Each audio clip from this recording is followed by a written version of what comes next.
What is behind President-elect Donald Trump's seeming obsession with the Panama Canal? He's threatened in recent weeks to take back the canal, once controlled by the United States, by force if necessary. So our colleague Phil Mattingly went to the Central American country to find out what this is really all about. And he spoke to the man who ran the canal for nearly a decade and says Trump is spreading lies. This is the Panama Canal, a 51-mile corridor linking the Pacific and Atlantic Oceans. Its creation helped the United States become a global superpower.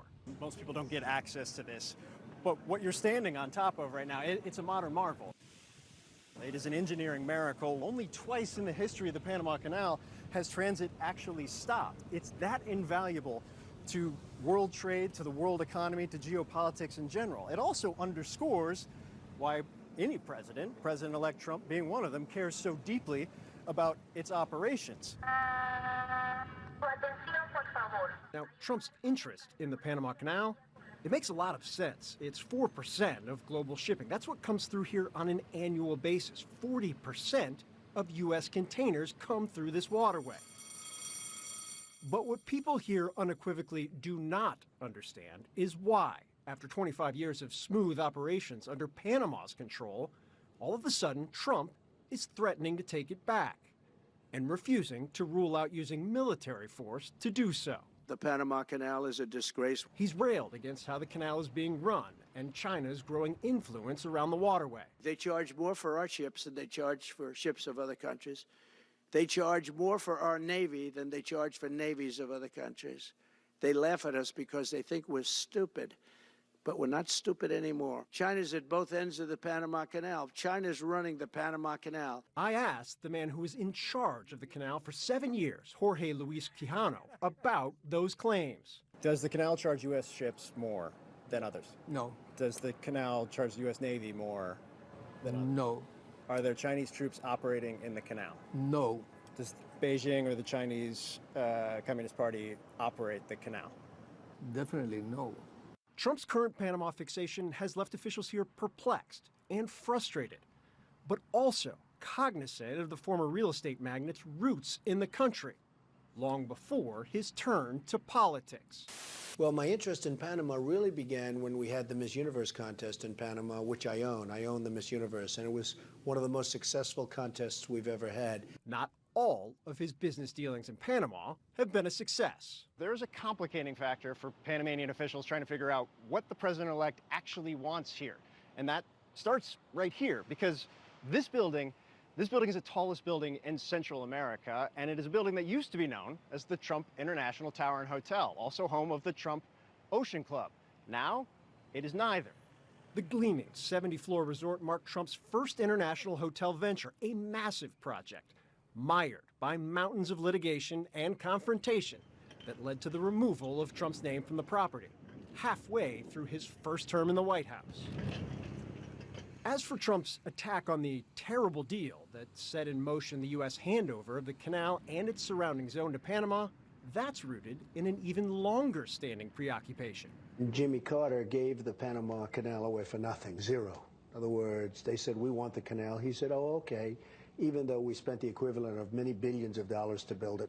Now, Trump is calling for Panama to reduce the tolls and rates U.S. ships pay to transit the canal, or else. That was one of our dredges working on it. I put that to Ilia Espina de Marota, deputy administrator of the canal. You know, one of the things that you hear from people in the United States is, well, all Trump wants is you just cut the rates a little bit for U.S. ships, or make some adjustments there just for U.S. ships. Is that a plausible option? It's not a possible option. Why not? Because of the treaties.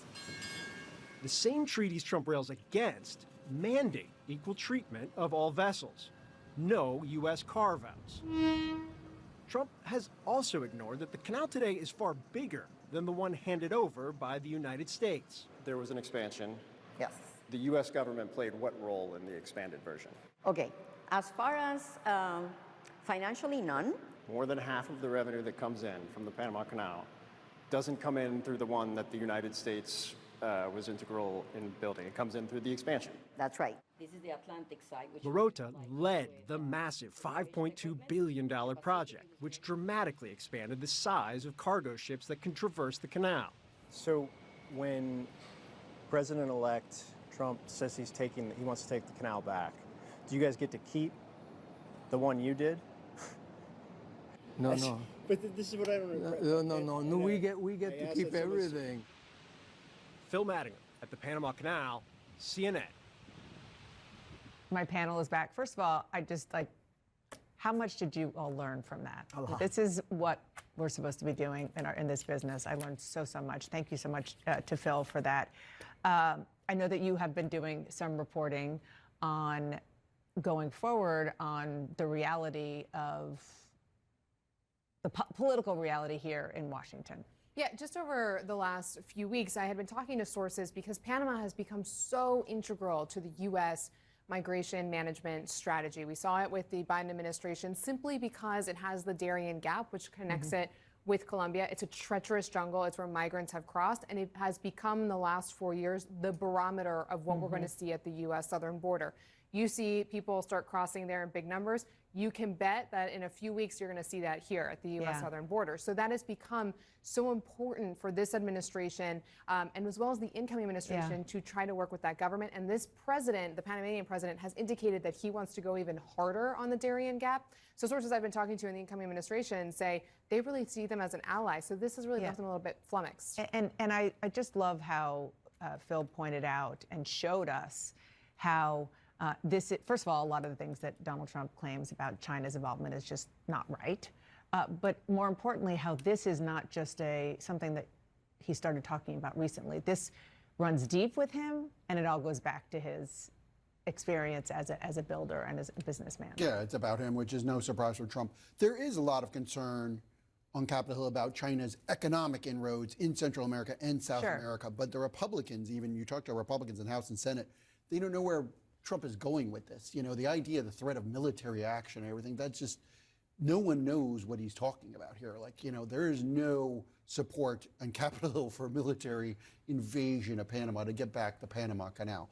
I mean, you know, but they're not going to say anything publicly to contradict Trump, but they're just flummoxed by this. They don't know where he's going, what the end game is here. I think with all of these sort of imperialist gestures he's making, you know, with Greenland, with Canada, all of these, there's a question is this a symbolic gesture, right? Is this about sort of bullying people and showing that America is strong again and toughness and strength?